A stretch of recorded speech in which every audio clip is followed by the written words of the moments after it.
2024 December నెల మిథున రాశి ఫలితాలు. కన్యా మిథునయోర్ బుధ. కన్యా మిథున రాశులకి బుధుడు అధిపతి. అటువంటి బుధుడు చాలా బాగున్నాడు. రవి బుధుడు ఇద్దరు బాగున్నారు. ఈ రవి బుధుడు ఇట్లా ఉండటం వల్ల ఏమిటాయంటే బుధాదిత్య యోగము. ఆ యోగం చాలా తక్కువ మందికి వస్తుంది. అది ఎప్పుడు పడితే అప్పుడు రాదు. ఈ నెలల్లో కూడా బుధాదిత్య యోగం రవి బుధుడు కలిసి ఉండటం చేత మీకు ఎంతో మేలు జరిగేటువంటి పరిస్థితి ఉన్నది. కొన్ని చంద్రమంగళ యోగం, మరి బుధాదిత్య యోగం, ఇట్లాంటి శని చంద్ర యోగం, ఇట్లాంటి కొన్ని యోగాలు ఉన్నాయి. ఆ యోగాలు చాలా బలవత్తరమైన మేలు జరుపుతాయి. అటువంటి బుధాదిత్య యోగం మీ జాతకంలో ఉన్నది. దీన్ని ఉపయోగించుకోవాలి అంటే ఎప్పుడు కూడా ఏమవుతుందంటేనండి, ఎవ్వరు ఏ వృత్తి చేసినా ఏ పని చేసినా పైకి వస్తూ ఉంటే వాళ్ళ మీద అవతల వాళ్ళకి ఈర్ష్య ఉంటుంది. ఈర్ష్య వల్ల వీళ్ళట చెడగొట్టాలి అని చూస్తూ ఉంటారు. అదేమిటా అంటే గ్రహాలు అట్లా ఉండటం వల్ల వాళ్ళు చేస్తున్నారు. మనం అనుకుంటాం మనల్ని చూసి మన పక్కవాడు ఏడుస్తున్నాడు అనుకోవటం కాదు మనకు కావాల్సింది. మనకు ఆగాత్మి, సంచిత, ప్రారంధాదే 3 ఉన్నాయి. మరి పోయిన జన్మలో మనం చేసుకున్నవి, మనల్ని కన్నవాళ్ళు చేసింది, మనం చేస్తూ ఉన్నవి, ఇటువంటి దోషాల వల్ల కొన్ని గ్రహాలు సమస్యలు తెచ్చిపెడతాయి. ఆ గ్రహాల నుంచి మనం తప్పించుకోవాలంటే మనకేదో ఎవడో చేస్తున్నాడు వాడి మీద ప్రతీకారం తెచ్చుకుందాం అనేటువంటి ఆలోచనలు కాదు మనకు కావాల్సింది. మనం ఎప్పుడు కూడా మంచి మార్గాన్ని ఎంచుకోవాలి. అంటే మంచి కాకుండా చెడు ఏమున్నది దాన్ని ఎట్లా పోగొట్టుకోవాలి, అది మంచిగా పోగొట్టుకోవాలి. అది ఎట్లా మంచిగా పోగొట్టుకోవాలి? వాడు మనల్ని దవడబెలేటో దెబ్బ కొట్టాడండి, వాడు తలకాయ పగలకూడదామంటే నువ్వు చేసే పని చేయలేవు. వాడితో మంచిగా మాట్లాడి పొరపాటుని క్షమించగలిగిన రోజున వాడు పరమ మిత్రుడు అవుతాడు. కాబట్టి ఈర్ష్య, అసూయ, ద్వేషాలతో ఎవరు ఉండకూడదు. ఎవరైనా మనతో ఉన్నట్లయితే వాళ్ళతో మనం ఉండకుండా మన గ్రహస్థితి చూసుకొని మన జాగ్రత్తగా మనం ఎప్పుడైతే ప్రవర్తిస్తామో మనకు ఎప్పుడూ కూడా ఎటువంటి సమస్యలు రావు. కాబట్టి ఈ రాశి వాళ్ళకు వచ్చినటువంటిది రవి బుధులు బాగున్నారు. మరి తర్వాత ఒక శుక్రుడు బాగున్నాడు. మిగతా 8 గ్రహాల్లో 3 గ్రహాలే బాగున్నాయి. శుక్రుడు బాగున్నాడు, రవి బుధుడు బాగున్నారు, మిగతా గ్రహాలు బాగాలేవు. కారణం ఏంటంటే చుట్టూ తుపాకులు పట్టుకొని 10 మంది ఉంటున్నారండి. వాళ్ళని తప్పించుకోవాలంటే ఎట్లా? మనకు తగినటువంటి శక్తి రావాలి. ఆ శక్తి ఎవరు ఇస్తారు? ఇప్పుడు మీకు రవి బుధులు ఇస్తారు. రవి సూర్యుడు చాలా విశేషమైనటువంటి వాడు. రవిని మించినటువంటి దేవుడు వేరే లేడు. రవి అనగా సూర్యుడు. ఈ సూర్యుడికి పొద్దున్నే లేచి మీరు సూర్య నమస్కారం చేయండి. అందులో రాబోయేది మార్గశిర మాసం. కార్తీక, మార్గశిర, పుష్యమాసాలు విశేషమైన నెలలు. ఈ నెలల్లో సూర్యుని పూజించటం, తెల్లవారుజామున లేచి దైవ దర్శనం చేసుకోవటం, ఇవి చేయటమే కాక, ఎందుకంటే రవి బుధుడు బాగుంటే, బుధాదిత్య యోగం ఉంటే జీవితానికి సరిపోయినంత ఒక నెలలో మీరు సంపాదించవచ్చు.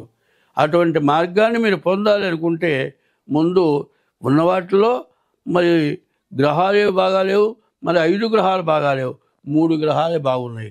కాబట్టి తగినటువంటి గ్రహశాంతి చేసుకోండి. నేను చెప్పిన పూర్తి 100కి 100 పాలు లాభాన్ని మీరు పొందగలుగుతారు. కాబట్టి ఇది బాగా పట్టుకోవాలి. కాబట్టి ఇంకోటి కూడా చెబుతున్నా. ఒకప్పుడు ధర్మరాజు అశ్వమేధ యాగం చేశాడు. ఆయన వచ్చిన వాళ్ళకి దానం చేయాలి. ఉన్నదంతా అయిపోతుంది, ఇంకా ఎక్కడా లేదు. ఇంకా దానానికి పండితులు అందరూ దానం చేయబడటానికి వచ్చారు. ఎక్కడి నుంచి తెచ్చివ్వాలి? ధర్మరాజు వెనక పక్క ఒక మట్టి రాళ్ల కుప్ప పోయించాడు కృష్ణ పరమాత్మ. దుర్యోధనుడి చేత ఆ మట్టి రాయి ఒక్కోటి ధర్మరాజు చేతికిస్తే అది బంగారం అయింది. కారణం ఏంటంటే దుర్యోధనుడి చేతిలో సువర్ణరేఖ ఉంది. ఆ సువర్ణరేఖ ఉండడం చేత మట్టి పట్టుకుంటే బంగారం అయింది. అటువంటి రాశి కలిగిన వాడు ఉండటం చేత ఎంత దానం చేసినా తరగకుండా బంగారం వచ్చింది. ఎందుకంటే జాతకాలు చాలా విశేషమైన జాతకాలు ఉన్నాయి. అతనికి మరి స్వర్ణరేఖ ఉంది. అదే కొంతమందికి సర్పరేఖ ఉంటుందండి. అరిచేతిలో కానీ అరికాతుల్లో కాల్లో కానీ ఆ చేతితో పట్టుకుంటే పడిగే విప్పి నేల మీద పడుకుంటుంది, కుక్క పిల్ల పడుకుంటూ పడుకుంటుంది. కొంతమందికి సర్పరేఖ ఉంది, కొంతమందికి కుజరేఖ ఉంది, కొంతమందికి మత్స్యరేఖ ఉంది. సాముద్రికం కూడా సామాన్యమైంది కాదు. ఏం చెబుతారు అంటే జ్యోతిష్యం అనే దానికి అర్థం ఏంటంటే డేట్ ఆఫ్ బర్త్ జాతక చక్రం ద్వారా చెప్పేది జ్యోతిష్యం. జ్యోతి అనే పదం ఏంటి?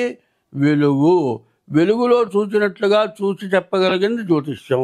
సాముద్రికం అంటే సముద్రం అవతల ఒడ్డు కనపడేది కాదు, కానీ ఆ సముద్రం అవతల ఒడ్డు ఎట్లా చూడగలిగారో అట్లా చూడగలిగింది సాముద్రికం. ఎందుకంటే సాముద్రికం 60 ఏళ్ళ నుంచి నేను బాగా ప్రాక్టీస్ చేశా. కానీ నాకు మరి స్వర్ణరేఖ మాత్రం దొరకలే. సర్పరేఖ మాత్రం వాళ్ళని చూశా. సువర్ణరేఖ ఉన్నవాళ్ళు ఎవరన్నా కనపడతారని ప్రతి వాళ్ళని కూడా చేయి చూచి పరిశీలించేవాడిని. వీడు జాతకాలు పిచ్చోడు అని కూడా అన్నారు చాలామంది. ఇప్పుడు జ్యోతిష్యం చెప్పాలి అంటే అన్ని రకాల జాతకాలు ఉన్నాయి. ఎందుకంటే నక్షత్రాలు 27 నక్షత్రాలని, ఒక్కో నక్షత్రాన్ని 4 చేత హెచ్చరిస్తే 108 వస్తుంది. ఈ 108ని కూడా పెంచితే మరి సహస్రం వస్తుంది. అంటే 1100 రకాల జాతకాలు ఉన్నాయి. ఈ 1100 జాతకాలు కూడా అందరం చూడగలవా అంటే జ్యోతిష్యం తెలియచ్చు, కానీ అటువంటి జాతకాలు చూడటానికి దొరకాలి, చూడగలగాలి. చూసి చెప్పాలంటే ఆ జాతకం కనపడాలి. అయితే మేషం దగ్గర నుంచి మీనం రాశి వరకు ఒక్కటే మాట చెబుతున్నాను, గుర్తుపెట్టుకోండి. ఇప్పుడు 24 నుంచి 26 వరకు కూడా 2024 నుండి 2026 వరకు కూడా ఈ సంవత్సరాలు బాగా నష్టదాయకమైనటువంటి సంవత్సరాలు. పైన ఈ సంవత్సరాలు ఎట్లాంటివంటే ధనాధిపతులు, ధనం బాగా సంపాదించినటువంటి వాళ్ళు ఏమి చేసినా చెల్లుబాటుగా కలిగినటువంటి వాళ్ళు, తర్వాత శత్రు దేశాలు వాళ్ళు విజయాన్ని పొందుతారు. అంటే వాళ్ళు ఏదో చేస్తారు కానీ వాళ్ళకి అవకాశం ఉంది. ఇప్పుడు కొన్నాళ్ళు బాగా కష్టపడేవాడికి అవకాశం ఉంటుంది, కొన్నాళ్ళు బాగా ధనవంతుడు, బాగా దుర్మార్గం చేసేవాళ్ళు, రాజ్యపరిపాలన చేసేవాళ్ళు వాళ్ళకి లాభిస్తుంది. వాళ్ళ వల్ల మధ్యతరగతి అందరూ కూడా బాగా నష్టపడేటువంటి పరిస్థితులు బాగా ఎక్కువగా ఉన్నాయి. దానివల్ల మీకు ఏం కావాలి అంటే ముందు మీ డేట్ ఆఫ్ బర్త్ ద్వారా మీ జాతకం చూపించుకోవడం ప్రతి వాళ్ళకి అవసరం. కారణం ఏంటంటే ఉన్నదాన్ని సర్వం పోగొట్టుకుంటాం ఈ పరిస్థితుల్లో. 24 నుంచి 26 లోపల మనకున్నది మొత్తం పోగొట్టుకొని కేర్ ఆఫ్ ప్లాట్ఫారాలకు వచ్చేటువంటి పరిస్థితులు ఉండే జాతకాలు కూడా బాగా ఎక్కువగా కనపడుతున్నాయి. దానివల్ల వచ్చే నష్టం ఏమిటి?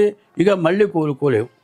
కాబట్టి 24 నుంచి 26 వరకు కూడా ప్రతి వాళ్ళు కూడా జాతకాన్ని చూపించుకొని మీ జాతక పరిశీలన చేసుకొని ఉన్న దోషాలను పోవటానికి మార్గం ఏమిటి చూసుకొని అట్లా చేసుకున్నట్లయితే ముందు నష్టపడకుండా మనం నిలబడితే తర్వాత బతకటానికి ఏమి ఇబ్బంది రాదు. భగవంతుడు మార్గం చూపిస్తాడు. చేతిలో రూపాయి లేకపోతే ఏం చేయగలుగుతాం? కాబట్టి మీరు జాగ్రత్తగా ఈ జాతకాన్ని చూపించుకోవడం చాలా అవసరం. ఇది ప్రతి మేషం దగ్గర నుంచి మీన రాశి వాళ్ళ వరకు కూడా ఇది గుర్తుపెట్టుకోవాల్సింది.